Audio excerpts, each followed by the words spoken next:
Hola, buenos días. Buenos días, doctora. Bueno, hoy sí Buenos vamos a comenzar. días. Ya prácticamente esperamos varios minutos. Ya están conectados 76, así que vamos a dar inicio. Solamente primero recordarles lo que vimos la clase anterior. Recordemos que vimos la parte de búsqueda de literatura en la que veíamos algunas páginas, ¿verdad?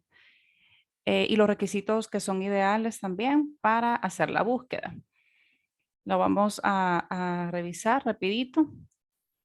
Hay que colocar las palabras clave, idealmente buscar en inglés y separar los términos con una coma. Esto es a nivel general, ¿verdad? De repente en cada buscador hay que utilizar alguna otra terminología que lo van a ver un poquito más a profundidad en la literatura crítica en las próximas dos clases. Aquí están las bases de datos que revisamos la otra vez, el link para PubMed, para Science Direct, que es de el mismo Elsevier, ese cielo, el Simago, que era el de ranking, acuérdense, y aquí dice, ¿verdad? Country Rank, para que se acuerden que es el ranking de las revistas y que ahí lo van a buscar de acuerdo al área específica, ¿verdad? O a la especialidad que ustedes estén buscando. ¿Qué les puede servir de antesala para la búsqueda en Hinari? Que ya ustedes lo conocen. La clase de este día es más que todo ver a grandes rasgos los tipos de estudio y el valor que estos tienen en la pirámide de evidencia científica para que sea como acercarnos a las próximas dos clases que ustedes van a ver acerca de literatura crítica. Entonces, en cuanto a los antecedentes, bueno, para empezar, ustedes ya han escuchado este término, ¿verdad? Medicina basada en evidencia, que en realidad yo le llamo más, o varias personas, la verdad, no solamente yo, es medicina basada en la estadística, porque este tipo de estudios se han rankeado de acuerdo más que todo al análisis de datos estadísticos, ¿verdad? No tanto en los estudios cualitativos, por ejemplo, sino que más en el enfoque cuantitativo. Entonces, vean ustedes que primero vamos a hablar un poco acerca de los antecedentes. La primera jerarquización de esta evidencia fue formulada en 1979 por este grupo canadiense del examen periódico en salud, ¿verdad? Y luego se desarrolló para la evaluación de medidas preventivas.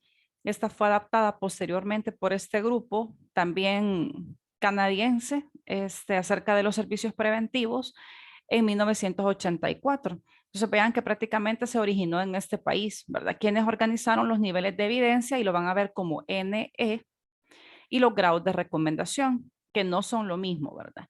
Para sujetos asintomáticos, indicando cuáles procedimientos eran los más adecuados y cuáles debían ser evitados. Recordemos que aquí en los grados de recomendación o de evidencia es cuando nosotros tomamos una decisión o queremos tomar una decisión sobre los pacientes.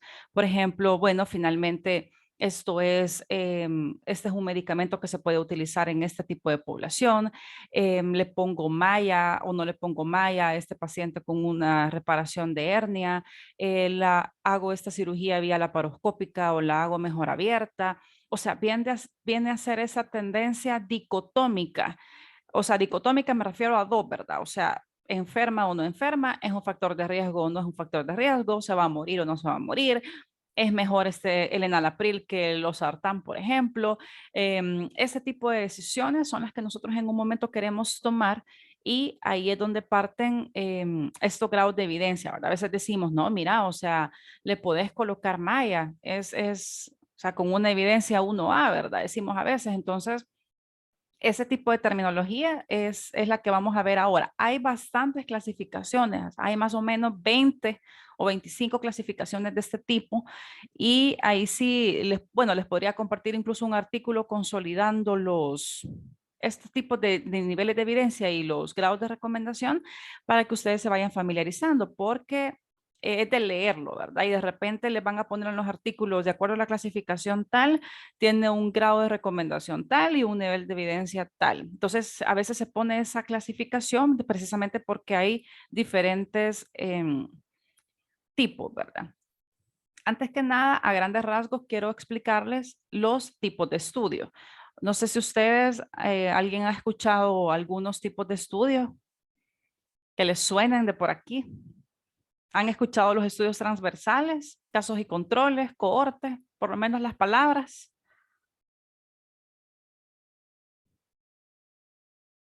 ¿Cambio? ¿Han escuchado esa terminología? Estudios, que existen los tipos de estudio de cohortes, casos y controles, ensayos clínicos o experimentales. ¿Han escuchado esos términos? ¿Saben en qué consisten? Sí, doctora.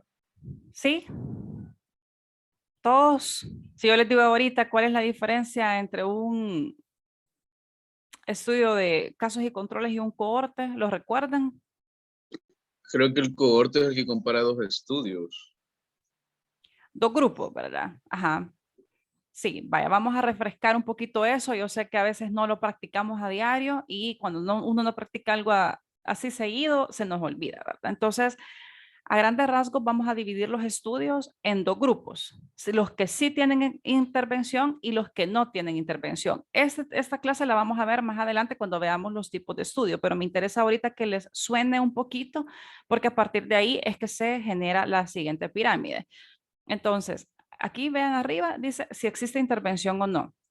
Entonces, los que no tienen intervención, obviamente no voy a manipular variable, no lo voy a hacer un cambio en los grupos para fines de la investigación. Entonces, como yo no estoy tocando nada, solamente estoy observando, ¿sí?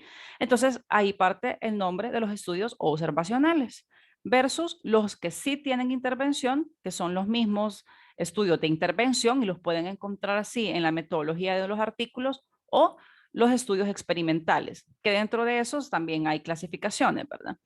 Entonces, dentro de los observacionales, volvamos al lado izquierdo, ahí nos presenta otra pregunta.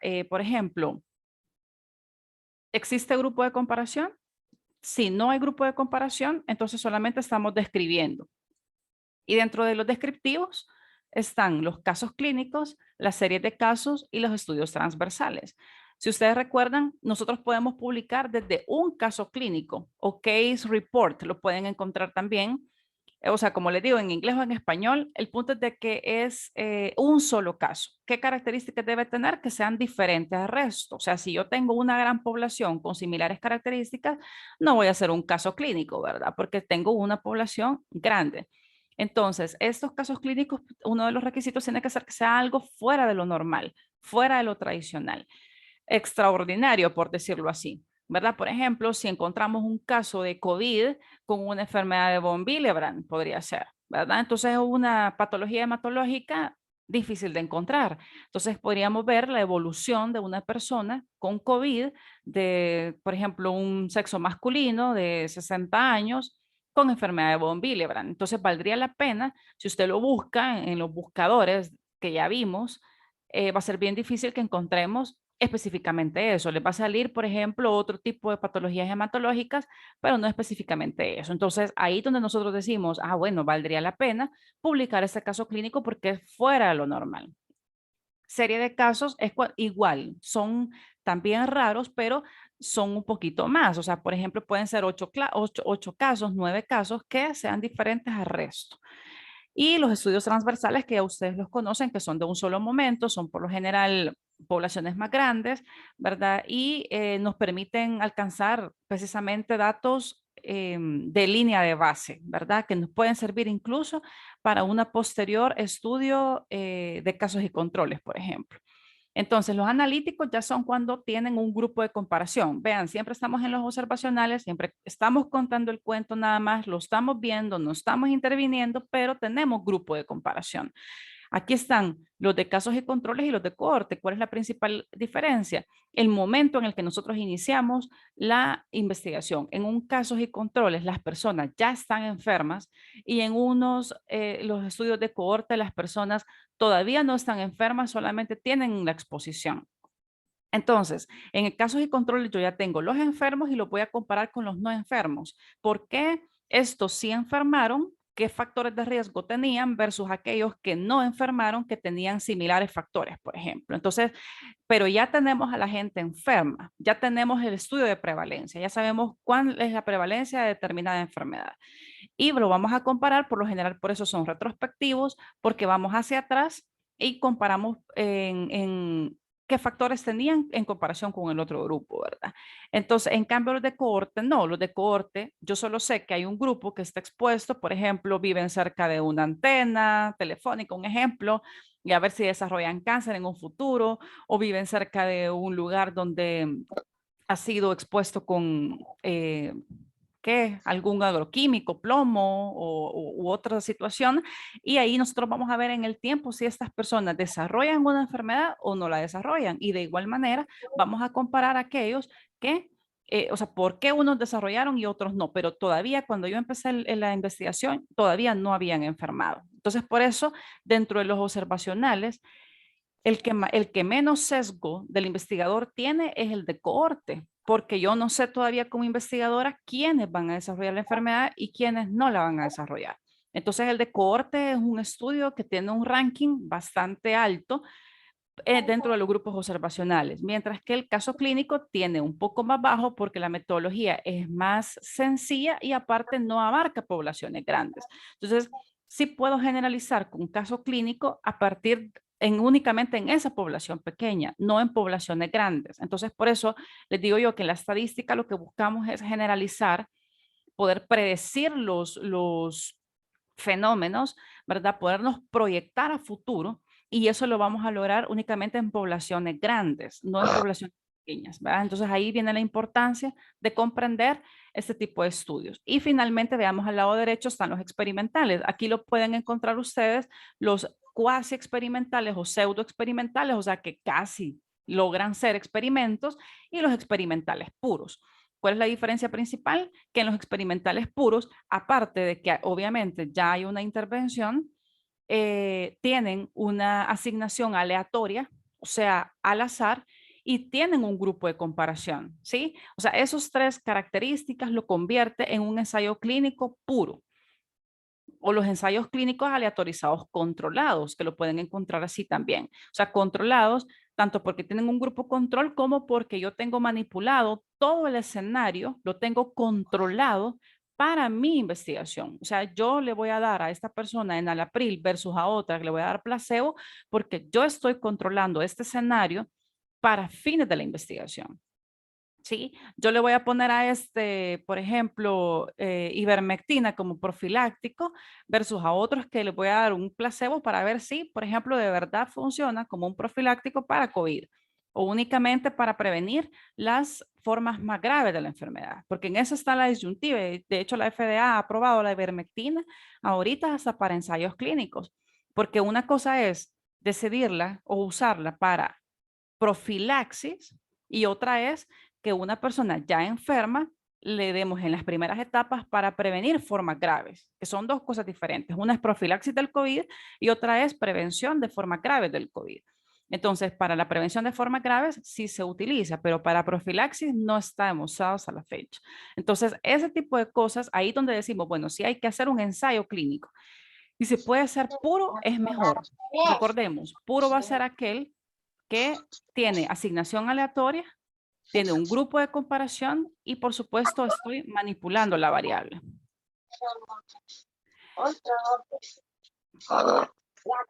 Ahora, están aquellos que son pseudo experimentales, es decir, que se acercan a ser experimentales y qué es lo que no tienen, ya sea que les falte la aleatorización o que no tengan un grupo control. Por ejemplo, yo a ustedes les hago un examen de inicio antes de este curso y luego les doy el curso, o sea, les doy una intervención y posteriormente los mido después del curso o el diplomado de investigación y bioestadística. Entonces, yo ustedes son el mismo grupo, se convierten en una preprueba y postprueba. Estos son estudios pseudoexperimentales porque estoy utilizando el mismo grupo como grupo control. No sé si me explico, o sea, no estoy usando a otros estudiantes de otra universidad o de otros años de la carrera, sino que estoy utilizando el mismo grupo al cual lo examino antes de una intervención, luego le hago una intervención y posteriormente lo examino posterior a esa intervención. Entonces, ustedes se convierten en el mismo grupo control. Esto viene siendo un estudio de intervención, pero sin un grupo control. Y a veces tampoco están asignados de una forma aleatoria. Por lo tanto, se convierten en un pseudo experimental. Esa es la principal diferencia. Vale. Visto esto, tenemos esta pirámide que ustedes ya la deben haber visto alguna vez, donde están las pirámides de los tipos de estudio o los grados de evidencia científica, ¿verdad? Entonces aquí está la pirámide de la evidencia y si ustedes se fijan, va desde lo más sencillo hasta lo más complejo. En la pirámide, en la cúspide, donde está lo morado, es donde está lo más, el de mayor evidencia científica, ¿verdad? Entonces, aquí en lo más básico tenemos, por ejemplo, las opiniones de expertos o algunas guías que sean no tan revisadas exhaustivamente, ¿verdad? Como lo vamos a ver más adelante. Y si ustedes ven aquí la pestañita del lado izquierdo donde dice estudios observacionales, aquí van los colores rojo, anaranjado y amarillo. Entonces, vean el rojo, dice Case Report, el que acabamos de ver, caso clínico, luego serie de casos y aquí van todos los observacionales hasta llegar al de cohorte. O sea, aquí van los estudios transversales, los estudios de casos y controles y en el amarillo los de cohorte. ¿Qué quiere decir? Que dentro de la pestaña de los observacionales, el de mayor evidencia científica va a ser los estudios de cohorte. Pasamos a la siguiente pestaña que son los estudios experimentales. Entonces, obviamente los experimentales están sobre los observacionales, ¿sí? Y ahí vamos con los no randomizados controlados, o sea, son los pseudo experimentales, lo que acabamos de ver, y en un verde más intenso, los randomizados controlados, ¿sí? Que lo acabamos de ver también. Entonces, dentro de los experimentales, vean qué hace esa diferencia. ¿Cuál va a ser el de mayor evidencia? Los experimentales puros, ¿sí? Abajo los pseudo experimentales y luego nos vamos ya con los observacionales. ¿Cuál es el de mayor evidencia de lo observacional? El de cohorte. Y luego de ahí para abajo todo el resto de observacionales. Abajo del cohorte, casos y controles, luego transversales, serie de casos hasta llegar al caso clínico, ¿sí? Vaya, seguimos en la pestaña de arriba donde están todos los estudios de una evaluación bastante crítica, ya evaluado por expertos y múltiples evaluaciones, múltiples revisiones. Aquí están, por ejemplo, las guías de práctica clínica. Digamos, hay guías de práctica clínica de cirugía, hay guías de práctica clínica de medicina interna o específicamente cardiología, por ejemplo. Entonces, estas guías han sido revisadas por múltiples expertos y en múltiples ocasiones. Entonces, lleva una revisión o una evaluación exhaustiva, bastante crítica. Entonces, puede caer en esos grados de evidencia. Por ejemplo, ustedes al hacer un estudio se pueden basar o al tomar una decisión en un paciente, bueno, lo opero o no lo opero, le doy este medicamento o no se lo doy, se pueden basar en las guías de práctica clínica, precisamente porque están revisadas de una forma bastante crítica. Arriba de esto están las revisiones sistemáticas, que yo sé que ustedes ya las han escuchado, y la revisión sistemática, como su nombre lo dice, es una evaluación con un procedimiento o unos pasos bastante rigurosos, que por lo general se basan o se respaldan en el método PRISMA. Ya tienen un método específico de cómo realizar las revisiones sistemáticas. Esta revisión sistemática no es más que una recopilación de los tipos de estudio anteriores. Es decir, yo quiero hacer una revisión sistemática, entonces, ¿por qué? Porque me he planteado una pregunta de investigación. O sea, yo digo, yo quiero, bueno, le pongo malla a esta hernia o no se la pongo, le pongo este antibiótico o le pongo otro, esto en realidad es un factor de riesgo para desarrollar un cáncer o no lo es. Esta dicotomía no la puedo decidir únicamente con un solo artículo, sino que yo tengo que hacer una compilación de artículos, porque no es lo mismo que me lo diga un autor a que me lo digan 10 autores, a que me lo digan 20 autores. Entonces, ni tampoco va a tener el mismo peso que aquel artículo que, por ejemplo, se hizo en una población de 10 personas versus alguien que lo hizo en una población de 10,000 personas, por ejemplo. Entonces, ese tipo de situaciones son las que valen a la hora de evaluar. Y, por ejemplo, yo puedo decir, bueno, yo voy a tomar artículos de ensayos clínicos controlados, ¿verdad? Acerca si le pongo, por ejemplo, malla a este paciente o no se la pongo. Entonces, como les repito, si yo evalúo solo un artículo, no va a tener el mismo peso que si yo evalúo 10 artículos. Entonces, la revisión sistemática viene siendo esos pasos para poder unir a 10 autores y sacar un híbrido en el cual yo concluya con una evidencia mayor, porque ya lo dicen 10 personas. Y yo como investigador me he tomado el tiempo de hacer una revisión sistemática, una revisión paso a paso y rigurosa para poder tomar esa decisión. Eso es una revisión sistemática, es una compilación de varios artículos del mismo tipo, de variables en común que puedan llegar a ser comparables entre sí y concluir una nueva conclusión, valga la redundancia, ¿verdad? Una nueva decisión para la comunidad científica, para la comunidad médica.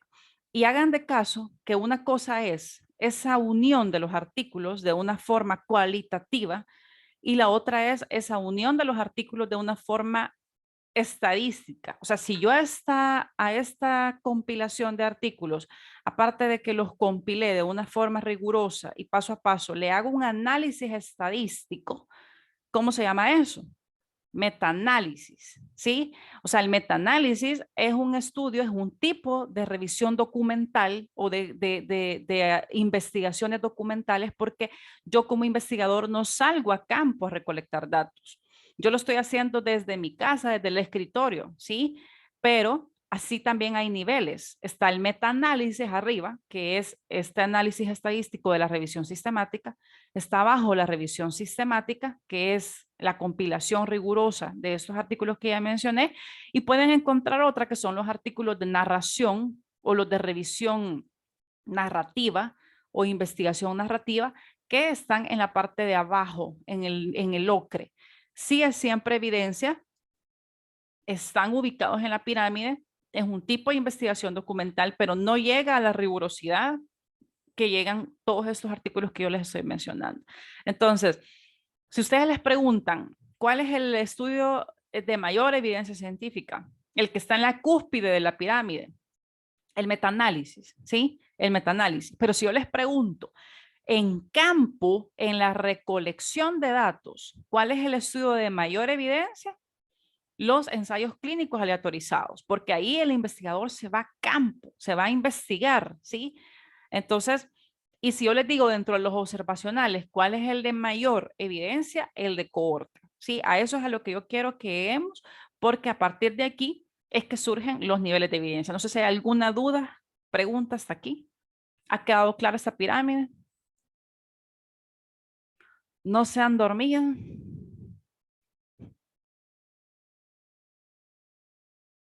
Hola, hola. ¿Dudas, comentarios, preguntas? Todo claro. Vaya. ¿O más opiniones? Quiero escuchar.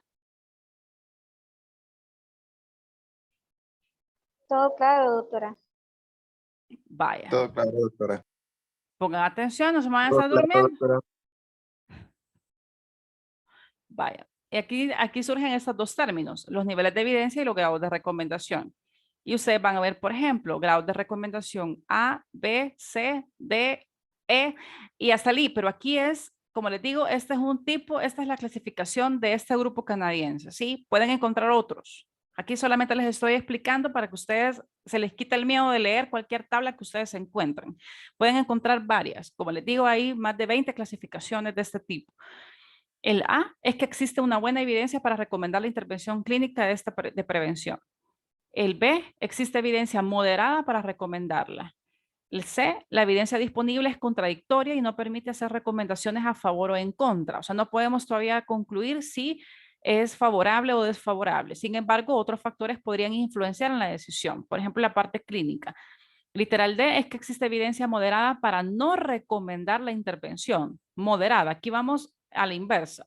El E es que existe buena evidencia para no recomendar la intervención clínica. Por ejemplo, cuando ustedes dicen, bueno, ¿puedo usar este medicamento en embarazada? Sí o no. O sea, ya hay evidencia de que usted no tiene que utilizar tetraciclinas, por ejemplo, durante el embarazo.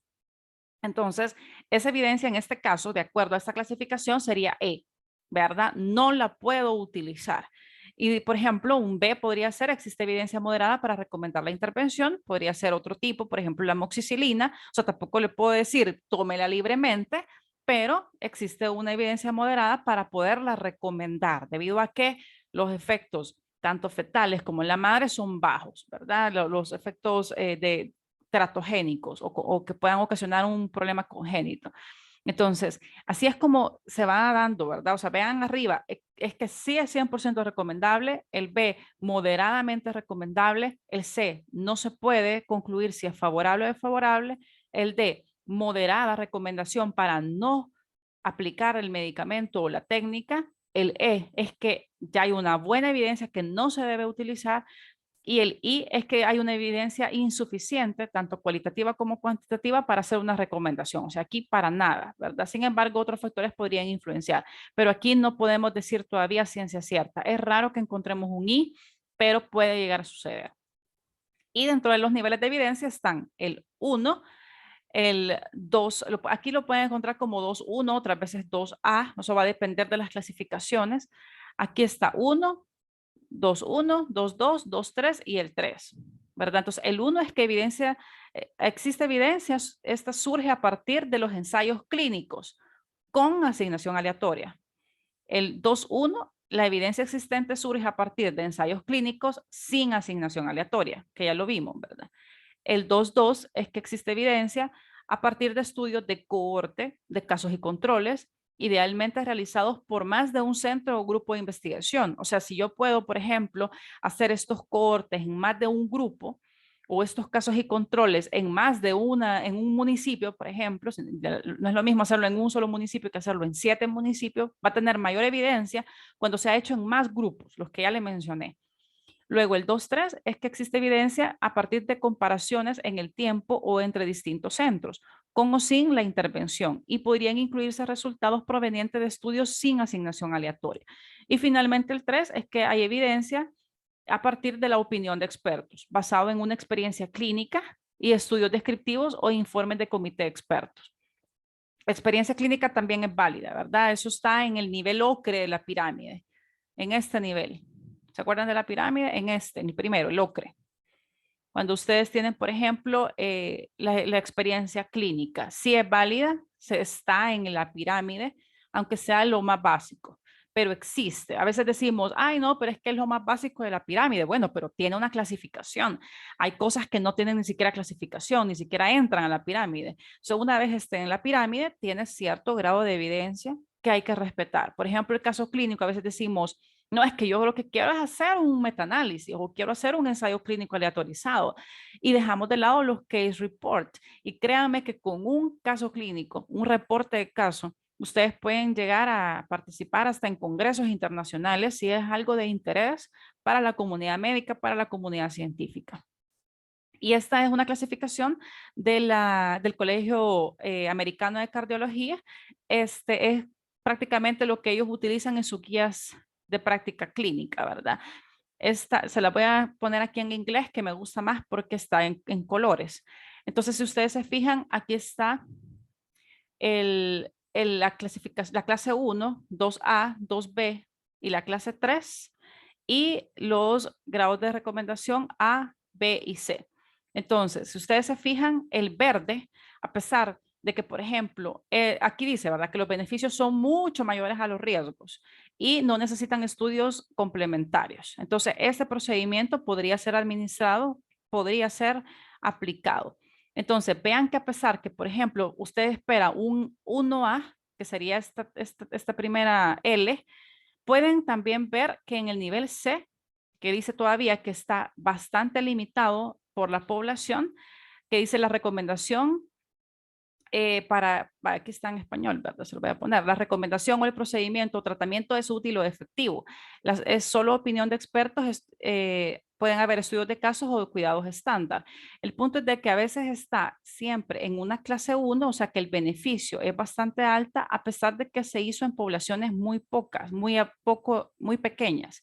Si ustedes ven el nivel A, son poblaciones bastante grandes, múltiples poblaciones evaluadas y son datos derivados de ensayos clínicos con asignación aleatoria o revisiones sistemáticas. El nivel B son poblaciones ya menores, son datos recopilados de ensayos clínicos simples o estudios sin asignación aleatoria. Y el nivel C son poblaciones muy limitadas evaluadas y solo son consensos de opiniones de expertos o estudios de casos o de cuidados estándar, ¿verdad?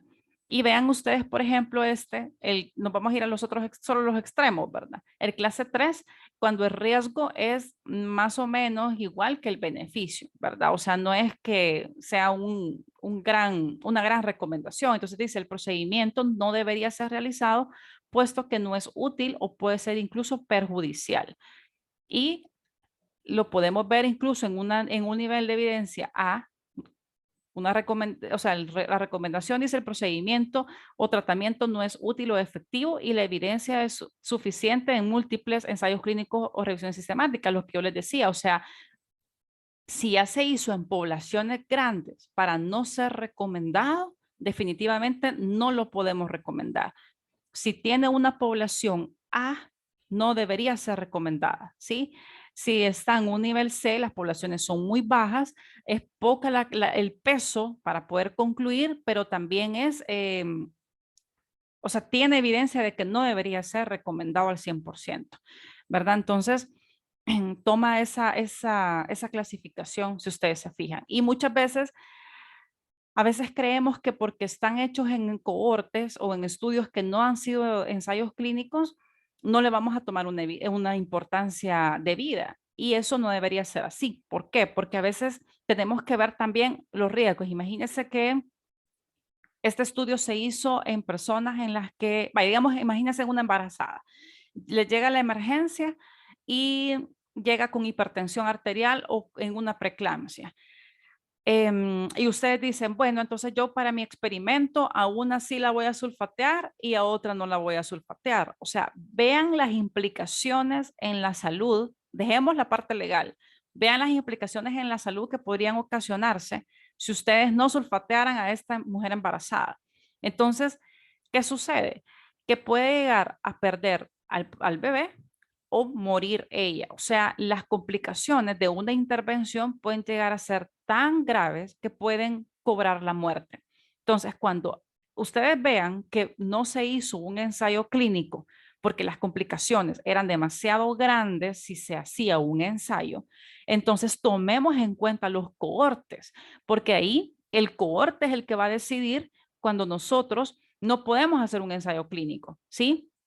Porque estamos haciendo un observacional y vamos a describir a quienes sí se sulfateó de una manera oportuna y a quien no, ya sea porque la mujer llegó tarde o porque el centro de salud la atendió tarde. Podrían suceder las dos cosas. Entonces usted ahí solamente está observando, pero no es que va a decir a esta sí le voy a poner y a aquel no para ver cómo me funciona. No. Eso sería sumamente peligroso. O igual cuando nosotros queremos ver efectividad de la vacuna, por ejemplo, en el tiempo, ¿verdad? Entonces, cuando nosotros hacemos eso, tiene que ser un estudio observacional en el tiempo, no ensayos clínicos, sino que en el tiempo vamos a ver cuánto tiene de inmunidad, si esta persona en realidad no enfermó posteriormente a la aplicación de la vacuna. O sea, todo eso tiene que ser cohorte, no ensayo clínico, porque sería demasiado difícil tener tener el control de esa situación, ¿verdad? ¿Qué es lo que se logra o lo que se quiere lograr con los ensayos clínicos? Y eso es prácticamente lo que les traía. Como les digo, eso se los voy a compartir. Quizás ahorita como no hay un campus todavía habilitado, se las podría mandar incluso en el chat para que ustedes las revisen, se quiten el miedo de leerlas, ¿verdad? Comprendamos cómo es que se clasifican esto y como les digo, pueden encontrar otras clasificaciones. No son únicas, sino que hay aproximadamente más de 20 clasificaciones de este tipo. Y lo que quiero que les quede claro más que todo es esta pirámide, porque a partir de aquí, ustedes ya automáticamente pueden ir pensando. O sea, ustedes leen, que eso lo van a ver en lectura crítica.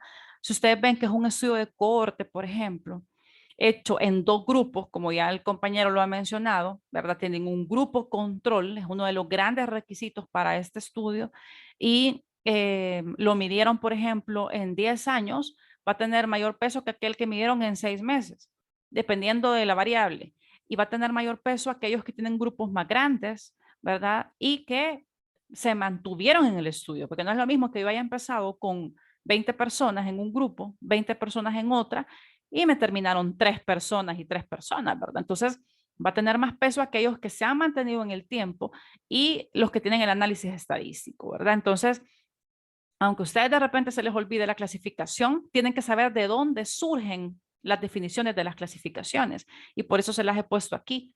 O sea, vean arriba, por ejemplo, el beneficio es muchísimo mayor al riesgo, ¿verdad? Y también, o sea, que ahí a partir de ahí ustedes van a decidir y en qué grupos de población y en qué tipo de estudio ha sido sacado las conclusiones, ¿verdad? Una población más grande va a tener más peso, un ensayo clínico va a tener más peso, o de los observacionales, si no se puede hacer un ensayo, entonces cohortes, ¿verdad? Vaya, ¿hay alguna duda, pregunta hasta aquí? No, doctora. No, doctora, todo claro. Vaya, todo claro y ojalá que no se les va a olvidar ya la otra semana. Tienen que leerlo y practicarlo, ¿verdad? Porque vamos a hacer búsqueda de artículos y tienen ustedes que tratar la manera de identificar, bueno, este me sirve, este no, este ya es un cohorte, este es un transversal. Entonces va a depender de lo que ustedes quieran. Si es una toma de decisiones, yo les recomiendo que siempre lean metaanálisis para una toma de decisiones, ¿verdad? O sea, bueno, opero a este paciente o no, se me va a morir si le pongo esto o no, le pongo este tratamiento o aquel. Esa dicotomía, metaanálisis, ¿sí? Si ustedes quieren iniciar una línea de investigación, o sea, que ustedes sean, por ejemplo, su primera investigación en el campo en un momento en el que ustedes ya sean especialistas o tengan una maestría o se vayan a hacer un posgrado o se quieran dedicar a la investigación y tienen una línea, empezar a veces desde lo más básico, ¿verdad? Eso les puede servir para ir aumentando a nivel y llevar esa evolución, así como la pirámide nos lo describe. Bueno, jóvenes, si no hay dudas, preguntas, comentarios. Bueno, lo último que quiero quizás explicarles es que en las búsquedas, quiero ver, ¿se acuerdan que la otra vez vimos lo de la búsqueda de literatura, verdad? Les voy a compartir la pantalla aquí. Hay una forma pirata de bajar los artículos y es el Sci-Hub. No sé si ustedes ya lo habían oído. Este Sci-Hub le dice que usted tiene que poner el DOI, casi siempre con el DOI o la URL del artículo y él se lo busca. Vamos a ver, por ejemplo, en PubMed. ¿Ven la pantalla? Sí, doctora. Sí, se ve. Bueno, vamos a meter aquí a PubMed. Entonces recuerden, si buscamos, por ejemplo, hipertensión arterial, hyper, y digamos que buscamos factores de riesgo, ¿verdad? Risk factors. Entonces, y usted quiere buscar un artículo que a lo mejor no esté habilitado. ¿Vale? Por ejemplo, miren, solo lo puede citar y puede leer solamente el abstract. No tiene acceso al full text, ¿verdad? Entonces, digamos, usted copia este DOI que está aquí. Vamos a probar si con este se puede, vea. Y le damos Enter. Y ahí está, ¿ve? Ahí está el artículo completo. Entonces, de repente dicen, es que no lo pude bajar. Ahí está completo, ¿ve? Este Sci-Hub les puede servir. ¿Sí? Muchas gracias, doctora. Vaya, pues hoy sí, con esto terminamos. Acuérdense, aquí está, ¿ves? Ese es de Ciencia Hub, Sci-Hub. Dice para la ciencia abierta, ¿verdad? To open science. Así que para que ustedes, la ciencia libre, entonces que ustedes tengan acceso cuando de repente se encuentren algo que no puedan ustedes bajar y que me digan, mire, yo no puedo. Y cualquier cosa, el DOI también está aquí arriba. Lo pueden encontrar aquí o en esa parte de aquí. Vaya. Bueno, y sí, finalizamos. Muchas gracias y espero que haya sido de utilidad esta clase para acercarnos posteriormente a, bueno, primero a crearles habilidades a través del curso y que al mismo tiempo nos sirvan para poder realizar nuestra tesis, ¿verdad? Que más adelante, después de darles cierto nivel de conocimiento, vamos a empezar con la parte de búsqueda para la tesis. ¿Alguna duda, pregunta, comentario? Ninguna, doctora, todo claro. Vaya, pues, que pasen un feliz fin de semana. El próximo Gracias, sábado, doctor Mendoza le dará la clase. Igual. Bueno, Gracias, buen día, doctora. Gracias. hasta luego. Gracias. Gracias, doctora.